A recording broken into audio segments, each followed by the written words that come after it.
Speaking of Inside Arabia, joining us now from Morocco, I think they're 7 hours ahead, so what would that be, 2 in the afternoon? In Morocco is Elisabeth Myers. Elisabeth Myers is the democracy lead for Democrats Abroad. She's also a famous international lawyer. And also, Elisabeth is the former founding editor-in-chief of Inside Arabia. And look what she's built, quite the little network. And she is live with us in Morocco. And she did a piece, said, mobilizing the Arab American vote abroad and at home. Elisabeth, you said one of the most important elections in U.S. history, culminating on November 3rd, Arab Americans in the Middle East and North Africa, like other expats, may be a key component of the electorate. And she's with us now. Elisabeth Myers, great to have you. Great to be here, John. Thank you. How's that for an intro? How'd I do? I do good? The only thing you got wrong was we're only 5 hours ahead, so it's so it's noon there. Okay, time for lunch. 5 hours ahead. Okay, well, exactly. I got everything else nailed. Expats voting in North Africa, Middle East. You think it could make a difference? Elaborate. Yeah, there are. Well, let me preface this because obviously, when you make predictions about numbers and polls and voting, you have to base that on data. And one of the issues with the data is how we, as America, count the Arab American population, whether that be domestically or whether that be abroad.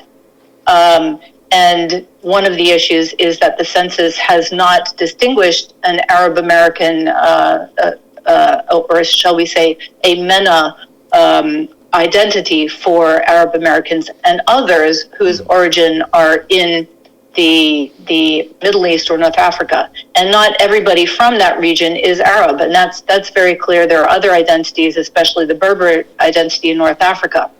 So there's definitely issues in counting, but if you estimate how many Americans are abroad, there are around 9 million or so we estimate, and then maybe around 6.5 million of those are actual eligible voters. And so if you look at those in past elections, only about 7% of those voted. But if a lot more voted, if you had even, less than half, that would be more than the 2.86 million votes by which President Trump lost the popular vote in 2016. Mm-hmm. So it could be a very significant block if we could get those folks to send back their ballots, despite all of the challenges of COVID and just international challenges of returning ballots via international mail and then domestic mail and all of the issues that there are with the different rules from different states. So, but overall in the States, there are about 3.5 million Arab Americans in the States. So they're pretty much, yeah, go ahead. Good. So just get this straight. So you're saying that there's a total of 6.5 million total eligible Arab American voters, 3.5 million of them in the United States, so that's easy. They vote like everybody else, but then another 3 million are expats abroad, right? Is that what I'm hearing? No. Let me. It's 6.5 million is the total number of estimated expats who can vote. So that's not just Arab American. That's all kinds of Americans abroad. So, but nevertheless, if you're talking about 1% of the American population, by extrapolation, you could also estimate that about 1% of them would be American. I mean, this is the problem. There just isn't accurate data available. Right. The most accurate data we found is through the Arab American Institute, which is based on data compiled by Zogby International. And that's pretty much the go-to place for data on Arab Americans because of the problem with the census and how it doesn't count. I mean, just this is an example. I include this in my article. The census basically counts Arab Americans, the majority of Arab Americans, as white, depending on how they identify themselves, because there's no category that covers this. Right. So So we're extrapolating a lot, even for the domestic numbers. You're on the John Fredericks Radio Network. We're live with Elisabeth Myers. She is in Morocco, 5 hours ahead of us, and she's a senior contributor now with Inside Arabia. Go to InsideArabia.com. She's also the democracy lead for Democrats abroad and founding former editor-in-chief of Inside Arabia. She's a lawyer. Elisabeth, so where is the Arab American vote going to break? Is it going to break big for Biden? Trump? Is it split? And so let's start there. Your analysis, how will it go? Yeah, currently more Arab Americans identify as Democrat than Republican. And according to the Arab American vote that just came out this week on October 27th, the Arab American Vote 2020 poll that just came out on October 7th, more Democrats are saying they're going to vote early or in person or by early than in person or by mail, and the majority are voting Democrat. So when you say majority of Arab Americans that the data has identified voting Democrat, like is 70-30, 60-40? Give me a number. Let's see. It's probably maybe something. It's probably like 65-35. I would say that's judging based on extrapolating at the data that I've looked at for purposes of writing this article. So about 2-1. But if you look back at 2016, you had in that election it was 60% to 26% who voted for Clinton over Trump. Is there any impact on Arab American voters of the recent peace accords that the president has brokered, UAE, Bahrain, and now one more? Is any impact at all there? What's the impact?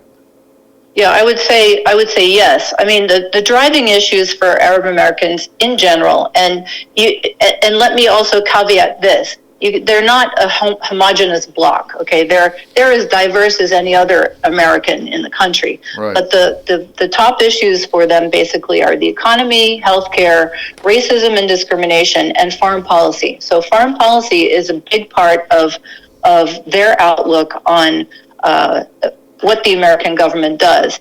And clearly, the normalization agenda that the Trump administration has had for Israel, without consideration of Palestinian rights, and in light of the ongoing human rights abuses and infringement of the basic rights of Palestinians, just with impunity by Israel, that has been an issue in the Arab American view of how American foreign policy should be dealt with.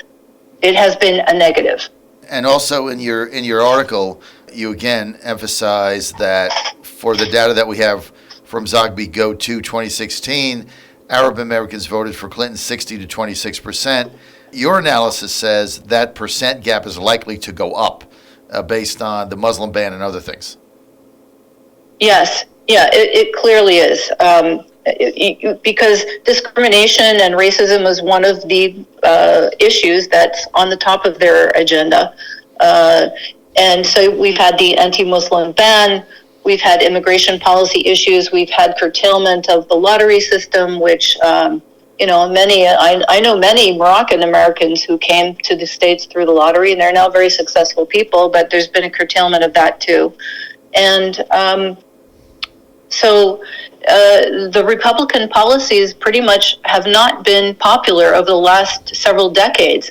But before 9/11, that was different. There were a lot more Arab Americans who identified as Republican. But 2 decades of anti-Arab, anti-immigrant policies have really changed that. And in fact, early on in the election, I think an interesting fact is that many Arab Americans were actually aligned with Bernie Sanders. So you can tell that some of the more progressive, more liberal policies that have been postulated by Bernie have been appealing to Arab Americans. John Fredericks Radio Network with Elisabeth Myers. Go to InsideArabia.com. She's got a great story up today, actually posted yesterday, Mobilizing the Arab American Vote Abroad and at Home. Elisabeth Myers, also former founding editor-in-chief of Inside Arabia, now a noted international lawyer living in Morocco. Elisabeth, so let's get to states. You said of the 3.5 million Arab American voters in the U.S., what is the biggest states concentration where they could have an impact on states that matter? Yeah, so I think the biggest areas really are Michigan and Minnesota. Michigan has at least, numbers are, I have to keep caveating the numbers because it depends on when you count and where you count from, but at least 225,000 are in Michigan. They're concentrated heavily in Detroit. Minnesota is another large state. Florida, also another large state at over 130,000. And then you have Ohio, Texas, Pennsylvania, Texas at least 167,000. So they are also concentrated in some of the battleground states. Mm-hmm. And obviously in Minnesota, they're around Minneapolis-St. Paul. That's, I think, the district that Ilhan Omar represents, and then part of the squad, and then the other lady in Detroit, whose name what's her name? The other squad member, Tlaib? Rashida Tlaib. Yeah. But then Rashida. Wasn't there was a kind of a libertarian Arab American that got elected in Michigan that served for some time. I think he got ousted in a primary or something. I've had him on my show a bunch of times early on. I just can't remember his name either. You know, people lose and you forget their name. How sad, right? Who was that? He was a Republican in Michigan, served for a long time. Yeah, I have to go back and look. We'll look it up. All right, so I've been so focused on current numbers and trying to make sense of them and there's just a lot of data, but it's just not all reliable data. It's kind of extrapolated. You have to extrapolate because of the identity problem mainly. I also want to make the point that, interestingly, 63% of Arab Americans are Christian and not Muslim, and I think that's lost on a lot of people. The majority of them really are Lebanese and Syrian. Majority of Lebanese are Christian. So I think that's even though the Muslim ban has been a factor in the outlook of Arab Americans, it's not necessarily because they're all Muslim, because they're not. What? Give us that percentage again of Arab Americans who were Christian. I'm sorry, say it again? Give us the percentage again of Arab Americans who were Christian, not Muslim. What was that percent? I missed that. Yeah, 63. 63%. So, correct, 63. If I were to do a poll, if I had done a poll before you came on and asked 1,000 of our listeners what percent of Arab Americans were Christian, I don't think anybody would say 63%. If you asked me and I just had to absolutely guess, not. I just said, I don't know, 5, 10. Right, What? and this is why, there are just so many stereotypes about this population. And again, as I said before, it's not a homogeneous population. It's as diverse as any ethnic group in the United States. There are people in all kinds of socioeconomic statuses in this group. I would say the majority are slightly above the normal economic, the middle class income level.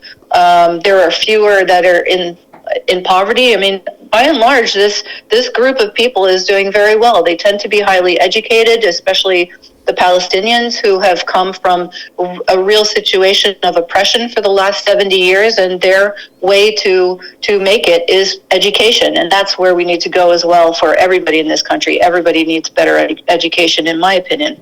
But I also want to say that as just regular people are, they have their voting issues. There are lots of grassroots efforts to mobilize people in the country, and what you see is there are a number of Arab Americans who are now running for Congress, and the majority of them are Democrats, running on the Democratic platform, and of course, the thing I've been involved with in mobilizing votes and getting out the votes is with Democrats Abroad, which is an arm of the Democratic Party that has volunteers, thousands of volunteers all around the world. And we help not only Democrats vote, but we help anybody of any persuasion, independent, Republican, Green, whatever. We want people to vote. We want people to be able to exercise their constitutional right despite all the challenges of being abroad and trying to do it and trying to negotiate and navigate each of the 50 states plus territorial jurisdictions, rules and laws of what you can and what you can't do, and there are specific deadlines, and whether you can fax, whether you have to mail, like Virginia, as I did. So there are many, many challenges, and personally, I have helped about, at this point, a dozen or so voters here in Morocco facing what looked to me like voter suppression issues, where they have challenges to their residence address, and when you're a voter abroad, it's your last residence address in the U.S. is your voting jurisdiction. And we had a voter here who was challenged on her address not being a residence. Well, she's already voted in several elections from that address, and maybe they turned that apartment building into a mall or something, but it was still her residence address, and she's still entitled to vote. She can't be disenfranchised by things like that. Not. So there are big challenges for voters abroad, and we've been helping everybody try to get their ballots in on time and negotiate all of the different rules and regs. Look, I love what you're doing. Your team out there in Morocco, I got to tell you, your voter outreach and direct contact, you're doing more in Morocco than the entire Joe Biden campaign is doing in America. They've knocked on no doors. They have no ground game. They have no voter outreach. And that's why, unfortunately, Elisabeth, for you, Trump is going to win again on election day, on game day. They have no ground game. Now, if Trump wins again, does that mean you're going to stay in Morocco? Well, I was already going to stay in Morocco, but yeah.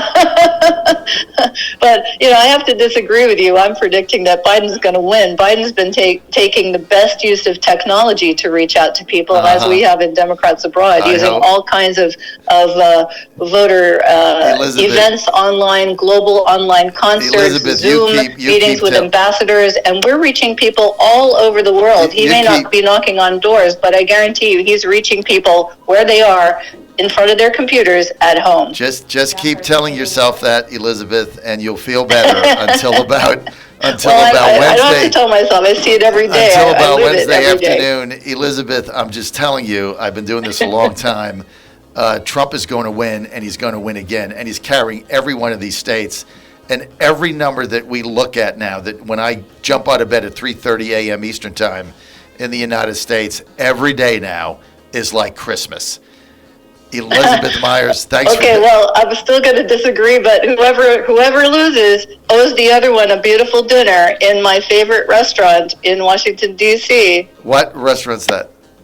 The Taberna del Albadero. All right. Well, if Biden wins, when you come to D.C., you call me and I'll buy. And when Trump wins, I'll look forward to eating at your favorite restaurant, and I'll bring my wife also, so you'll have to double down. John Fredericks Radio Network, Elisabeth Myers.